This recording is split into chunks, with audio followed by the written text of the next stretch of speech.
Am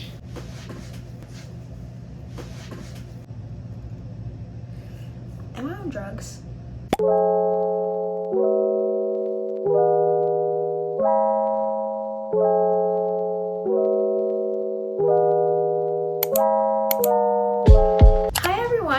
Welcome back to my channel. If you're new here, hi, hello, my name is Maija, and thank you so much for tuning in for today's video. So I know you've already read the title, but just in case, I'm going to be giving you guys book recommendations based off book tropes. About a week ago, I posted on my story asking you guys for book tropes so that I could recommend books based off the tropes that were given.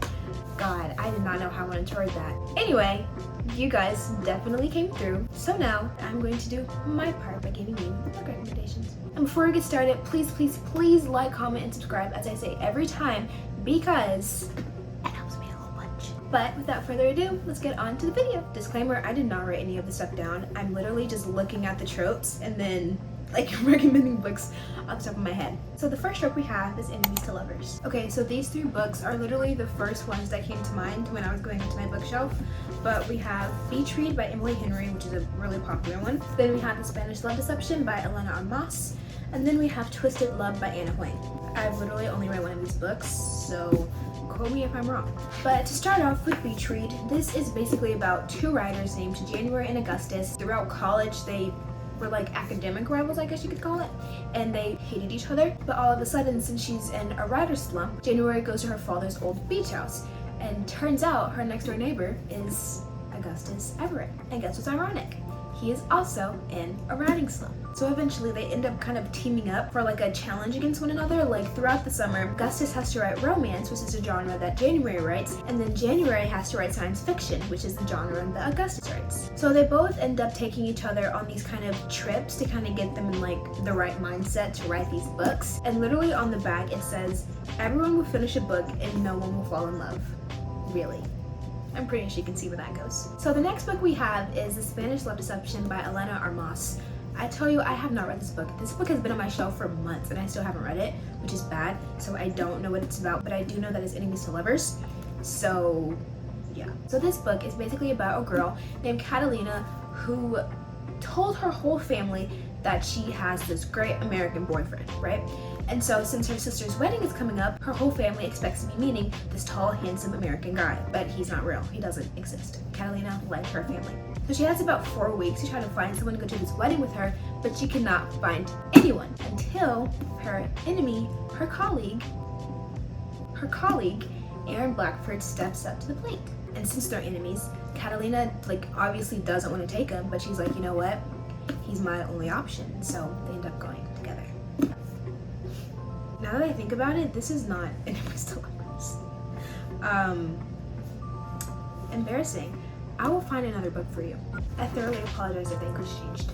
But I ended up finding another book. And this one is On Honeymooners by Christina Lauren. I don't know why this didn't click. Hey, this is also enemies to lovers, but you know, it's whatever. So basically this book is about a woman named Olive Torres and a guy named Ethan Thomas. Well, at the wedding of Ethan's brother and Olive's sister, everyone who came to the wedding end up getting food poisoning. But turns out Olive and Ethan are the lucky two who for some reason didn't get it.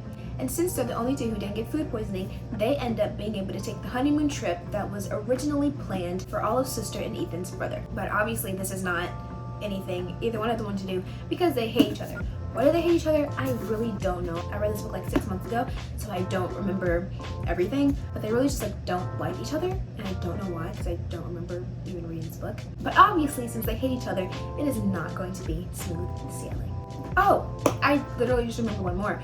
The Hating Game. I don't know who it's by. I've never read it either, but that's the face of the enemies to lovers trope. So yeah, that is another book for the trope enemies to lovers. So for the next trope, we have really sad books. And I had 3 books that came to mind like that, but I don't have one of them with me, so yeah. So the first one is The Fault in Our Stars by John Green. The second one is It Ends With Us by Colleen Hoover. And the third one is Lovely Bones, but I do not know who that is by, so very sorry. I have talked about both of these books in literally probably all of my videos so far, so I am not going to talk about them again. But this is about a girl and a guy who both have cancer. They end up falling in love, And this one is about a girl who moves to Boston, falls in love with some guy, and then you learn about her past. Her lover from her past comes in, messes up everything that's going on with her and the one she's loving now. It's a lot, but these books are both really, really sad. But the book I am going to talk about is The Lovely Bones by Alice Sepult, I think that's how you pronounce that. I'm not sure. Trigger warning for this whole book. It is absolutely horrible, and that's what makes it so sad. I watched the movie like 2 weeks ago, started reading the book. The book is way worse than the movie, so the book just has some really dark themes, and if you do not want to read that, then I do not recommend reading this book. So the book is basically about a 14-year-old girl named Susie who unfortunately gets murdered. And after she gets murdered, she kind of goes to heaven, or her own version of heaven, and she kind of watches down on her family, what they're doing after her murder, and even her murderer as he's trying to cover up his tracks. Reading this book, I'm probably like a fourth of it through, but it's horrible. It's horrible. It's probably one of the saddest books I've ever read in my life, but yeah. I also just thought of one more book, and it is All Your Perfects by Colleen Hoover. This book is sad, but it's not really, really sad. And since I only had like 3 books for this one, I was like, okay, might as well put this one in there, so I did. This one is about a husband and wife who unfortunately cannot have kids. So it's kind of about them trying to navigate through their marriage while they're basically falling out of love, unfortunately. It's a really, really good book. Like I said, it's not 100% really, really sad, but it is very sad, so. Okay, so for the next trope we have second chance romance, and this is probably one of my most favorite tropes to read. I love it so, so much. And for you guys, I have 4 recommendations. We literally just talked about these 2, so I'm not going to talk about them again, obviously. But like I said, this second chance romance has to do with 2 people in their marriage since they're falling out of love, trying to get them to fall back in love. And for the second chance romance in this book, it's someone from the female main character's past coming back into her life. Okay, so for the 2 new books we have are The Mistake by Elle Kennedy and Love in Other Words by Christina Lauren. I'm gonna talk about this one first. So The Mistake by Elle Kennedy, I read this book, I think this is like the first book I read this year. Oh my gosh. So I remember nothing, but I do remember that it is a second chance romance. Not so much as like past and present, but more like a year ago to now, you know what I mean? So this book is about Logan and Grace. So Logan is like this big time hockey player at his college, and Grace is just this cute little girly girl who loves to study. So during Grace's freshman year, her and Logan, kind of get to know each other. She ends up really, really liking him, but Logan does something that she can't vibe with, so they end up breaking up. Fast forward like a year, it literally says Grace is back at Bryan University, the school they go to, older, wiser, and so over the arrogant hockey player John Logan. So while Grace is basically like, oh my god, okay, get away from me, Logan is like, oh my god, Grace, please, I love you, please take me back. I just realized that I literally am not even explaining the book, I'm explaining the trope in the book. If that makes sense? Who cares? So the next book we have that is literally the epitome of second chance romance, and that is Love in Other Words by Christina Lauren. When Macy was younger, she ended up moving into this like vacation house, and her next door neighbor was this little kid named Elliot. They kind of formed this cute little childhood friendship, and it eventually progresses into something more. But something ends up happening that kind of throw both of them for a loop, and they don't talk for like another 10 years. But of course, after they both kind of forgot about each other, they literally walk straight into each other. And they're like, oh my god, Elliot, oh my god, Macy. And they kind of try to talk about things that happened to the relationship, because the plot twist is literally why they stopped talking. And the plot twist is crazy, it's really sad, and it sucks. This book is really, really good. I love it so, so much. This is my favorite second chance romance book ever. I will continue to read it every single year. I should probably read it again this year, but it is what it is. If you want to get into reading second chance romances, I guess, this should definitely be the first one you read, because it is amazing. Amazing. Okay, so for the next trope, we have Brother's Best Friend. And I have 3 books for this, but I only have one of them in a physical copy. So we're gonna start with this one. So this book is called Twisted Love, and it is by Anna Huang, and it is in the Twisted book series. So this book is about this girl named Ava and this guy named Alex. So Ava and her brother Josh are basically just like 2 peas in a pod. Since, Ava is Josh's younger sister, he's always like, I'm gonna do everything I can to protect her. But Josh ends up having I don't know where he goes. He goes somewhere, and so he can't like protect her if he's not there.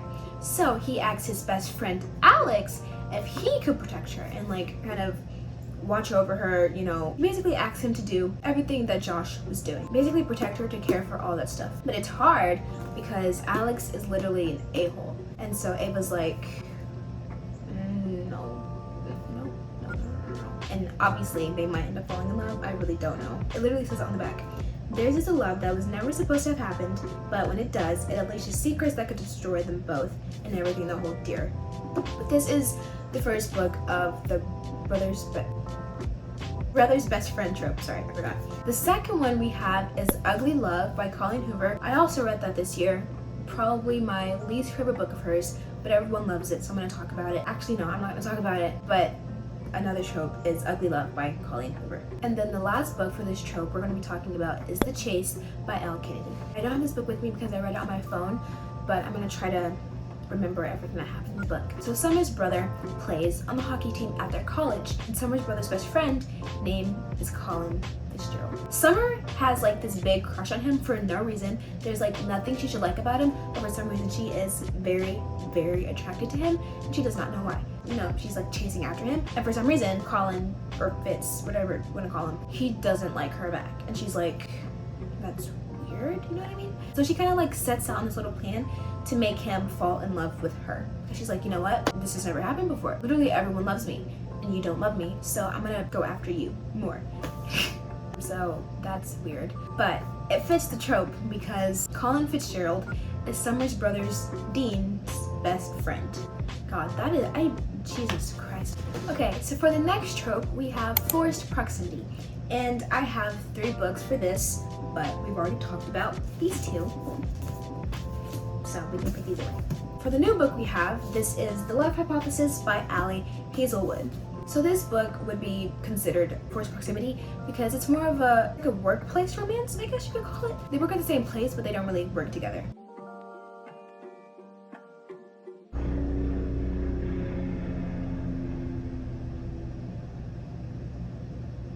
This book is about a girl named Olive who is a STEM major. Does that really need to be known?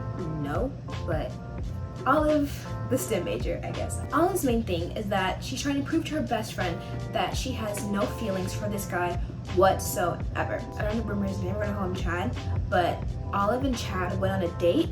It didn't click, but Olive's best friend literally fell in love with Chad, and they're kind of like in love. But Olive's best friend is kind of like, I don't want to be with him if Olive is in love with him, and she keeps like nagging Olive about it, and Olive's like, girl, I'm not in love with him. And so to try to prove her friend wrong, she literally kisses the first man she sees, and of course, the first man she sees is the professor at the school she goes to. So her friend sees this and she's like, oh my god, you're dating a professor? And Olive's kind of like, why did I kiss him? You know, it's really stupid. But they kind of try to like fake date, I guess, to kind of prove to Olive's friend that she has no feelings for that guy whatsoever. It's forced proximity because Olive literally goes to the school Adam teaches at, so yeah. Okay, so for the next trope we have French to lovers / childhood French to lovers. Interchangeable. Anyway, I have 2 books for this trope, and yes, they are both by Miss Colleen Hoover. I promise you guys, she is not the only author I read, but all of her books are like literally have different tropes in them. So we're gonna start with Hopeless. So this one is about a girl named Sky who was literally homeschooled all of her life, but she decides, you know what, for my senior year, I might as well go to a public school, see what it's about. Why not, YOLO. So she goes there and she meets a guy named Dean Holder. And Holder is kind of like the school bad boy. Like, people think he was expelled. Like, he's kind of just like, rough around the edges, as many would say. So Dean and Sky end up developing this really, really nice friendship that eventually leads them to start dating. But while they're dating, Sky finds out some stuff about Dean and, their past, and it's a lot. But this is the French lovers trope because they were friends before they were lovers. So the next book that we have is Heartbones by Colleen Hoover. So this one is about a girl named Bea who basically just moves with her dad. Her mom just died, kind of want to start fresh. And when she moves to live with her dad, she ends up finding out she has this stepsister. And her stepsister has a friend named Samson. Samson and Bea, they don't vibe at the beginning, but they do end up becoming really, really good friends, you know. And same thing with Hopeless.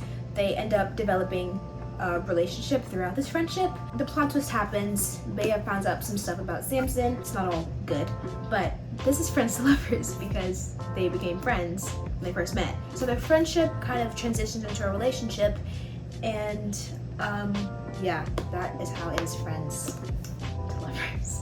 But let's get on to the next trope. Okay, so for the next trope we have sports romances, and for these I have two recommendations, and they're both series. So the first series is the Field Party series by Abby Glines, and the second is the Off-Campus series by Elle Kennedy. I don't have the full series for the Off-Campus series by Elle Kennedy. I only have one book, but you know, so yeah. So for the Field Party series, I think there's 6 books in the series. Obviously, I only have 4. The sport in these books are football. If you couldn't tell, the first book is literally on a football field. The third book is literally on the football field. And the fourth book is literally on the football field. Oh wait, this is the first, third, and fourth. There you go. Let me do it like this. The Field Party series is a YA series, and the last time I read these were like 2 years ago, so I literally have no clue what they're about. But these are sports romances. I'm pretty sure each book takes place around a guy on the football team and whatever girl he's with. Like I said, I read this like 2, maybe 3 years ago. Oh my gosh. I haven't read these books in so long. I never see anyone talk about these, which is weird because these are really, really nice reads. And the way Abby writes kind of makes you get through the book faster. But yeah, so the first recommendation for sports romance is the Field Party series by Abby Glines. So the second sports romance series is the Off-Campus series by Elle Kennedy. These are all the books from the thing. I literally read all of them on my phone. This is the only one I read like a physical copy. I don't know why, but that's what I did. So the Field Party series takes place in high school. This one takes place in college. So this is more of a young adult, new adult read. These books are more mature than the Field Party series. So these books revolve around the guys on the hockey team at their college. Each book is about a guy from each hockey team and the girl he gets with. For example, this one is about John Logan and Grace. The Deal is about Garrett and Hannah. The Score is about, I think that one's Dean and someone else. I can't remember. But yeah, so if you want some really good young adult sports romances, then you have the Field Party series by Abby Glines. And if you'd rather read mature sports romances, then you have the Off-Campus series by Elle Kennedy. Okay, so the next trope we have is fake dating. And I have 6 books for this series. For this trope, sorry. The first one being Spanish Love Deception, already talked about it, not gonna talk about it again. The Unhoneymooners, already talked about it, not gonna talk about it again. Love Hypothesis, already talked about it, not gonna talk about it again. But the 3 we do have are November 9th, the only one that I have in a physical copy.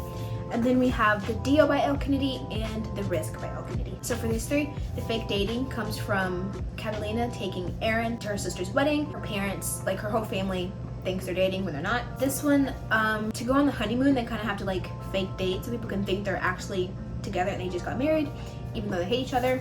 Cool. And then Love Hypothesis, fake dating, because remember, Olive is trying to prove to her best friend that she's not in love with someone else, so she starts to fake date the professor. Okay, this one, I wouldn't say the whole book is fake dating, but more as of the reason the book is happening is because of fake dating, I guess. So this book is about a girl named Fallon. The book starts with Fallon talking to her dad at dinner. Her dad is basically just like belittling her. It's just like kind of embarrassing her and humiliating her out of like nowhere for no reason. And this guy named Ben overhears the conversation, and so he kind of slides into the booth and he's like, oh hey babe, you know, is this your father? Whoa. I think it's because Fallon's dad is talking to Fallon how like you're never gonna find love, blah blah blah blah blah. So Ben comes over and he's like, oh my god, hi babe, to kind of save her. I didn't hate this book, but this is like my second to worst college paper book I've ever read. It doesn't suck, but it sucks. So then we have The Deal by Elle Kennedy. That one is about a girl named Hannah and a guy named Garrett. Hannah is like the smartest girl in the class. She aced the final that no one ever gets a good grade on. She aced it. And then Garrett, he's like one of the starting hockey players on the team, but he's failing. And so he's like, you know what, Hannah, I'm gonna need you to like, you know, help me or whatever. But Hannah's like, no. And he's like, please, I need your help. And she's like, okay, what do I get out of it?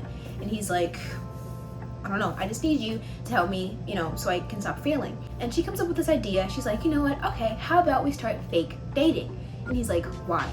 And it's basically to kind of make this guy that Hannah likes jealous, because he doesn't really pay enough attention to her as she would want him to. But yeah, basically the fake dating comes from Hannah trying to make another guy jealous. Cool. And then we have The Risk by Elle Kennedy. Oh, this is also enemies to lovers, I just realized that. But anyway, The Risk is about a girl named Brenna, and she's the daughter of her school's head hockey coach. And their school's rival is Harvard. And since she's the daughter of the head coach, she basically can have no contact whatsoever with the guys on that team. But of course she does, because why not? So they kind of start to get to know each other in secret, because like I said, they're enemies, they're rivals, they're not supposed to.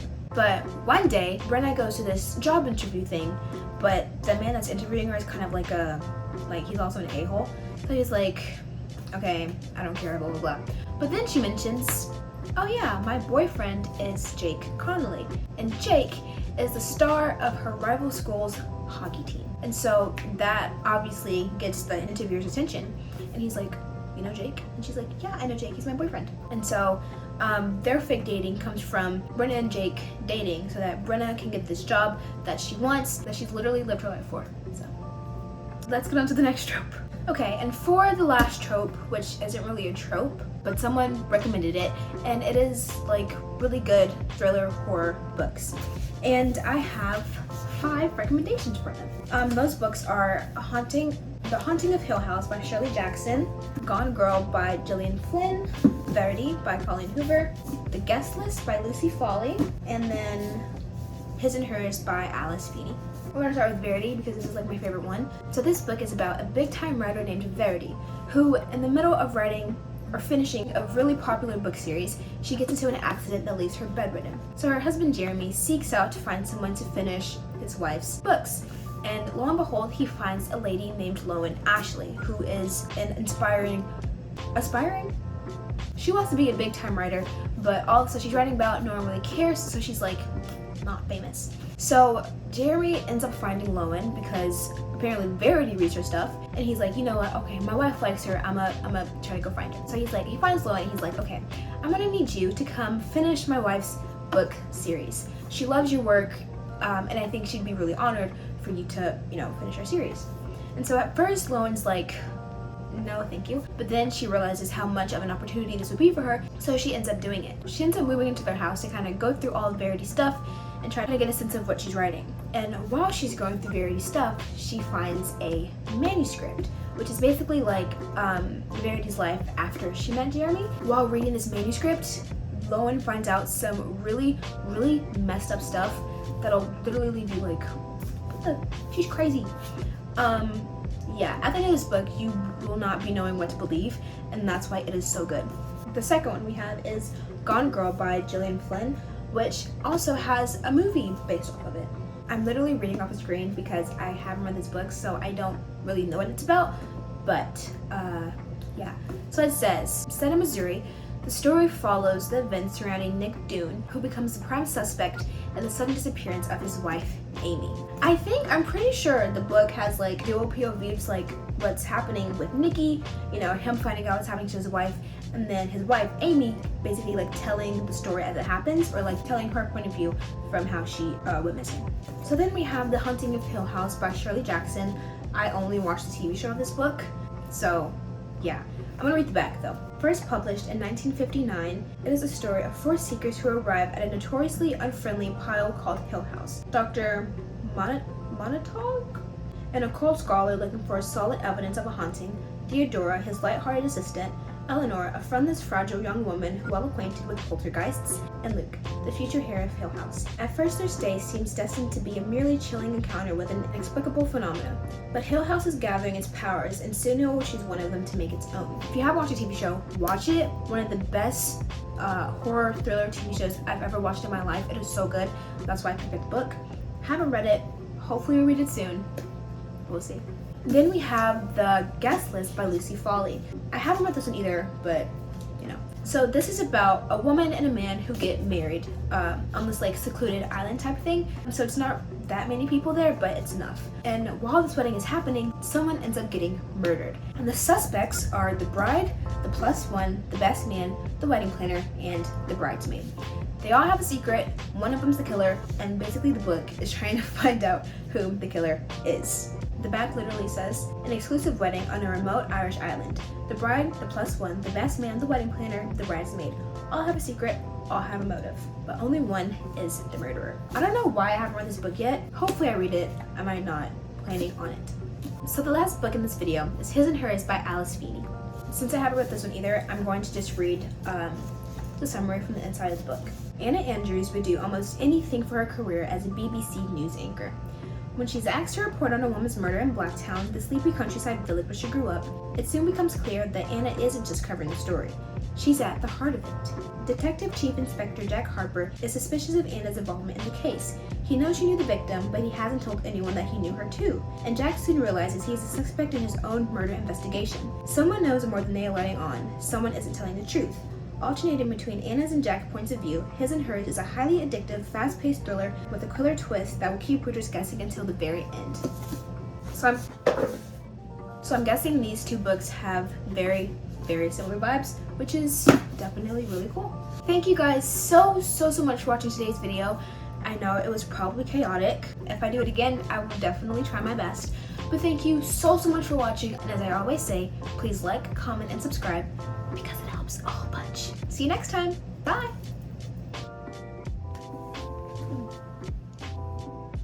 We literally just talked about these two, so I'm